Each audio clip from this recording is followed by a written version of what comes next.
əziz gül balalar, hər birinizə bundan belə xeyirli gün qismət olmasını arzu edirəm.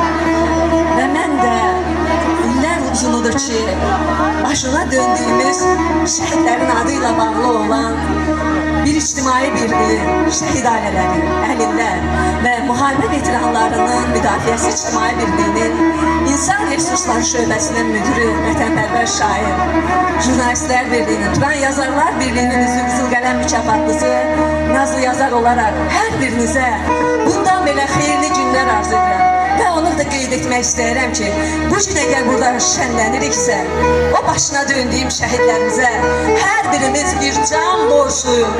Eşq olsun vətənin igid oğullarına, şəhidlərimizə, qazilərimizə, veteranlarımıza, müzəffər ordumuza, ali baş komandamıza. Gəlin belə gün üçün o igidləri bir ürəkdən alqışlayaq. Onlar buna layiqdirlər əzizlərim. Və mən burada bizim ictimai birliğin sədri Fəhri Məmmədovu, değerli şəhid ailələrimizin, onların adlarından, qazilərimizin, çox sayılı könüllülərimizin adından da sizlərə salam gətirmişəm. Və sizin kimi değerli gözəl balalar üçün bir şeir səsləndirmək istəyirəm. Vətənin tək güllərisiz, İnan bir gün güləcəksiniz. Xəyallar gerçək olacaq, arzulara yetəcəksiniz. Geçen karanlık gecenin ışıklı bir sabahı var. Çovullu, karlı, sert kışın güneşli bir baharı var. Size gösterilen kaygı getirecek o kaygı. Gerçek olan bu kaygıda gülün siz, hoşbəxt sayın. Herkesin bir arzusu var.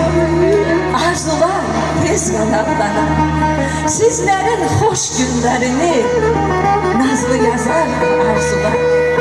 O günleri gören anda sevincinden gözü parlar.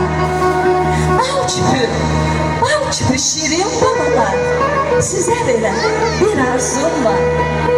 Her zaman değil gülesiz, arzulara siz yetesiz.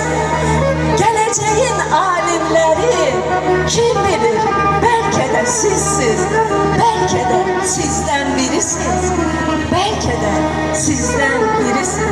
Eşk olsun belə gözəl evlatlara, Allah sizləri qorusun. Bundan belə hər gününüzdən zövq alabilirsiniz.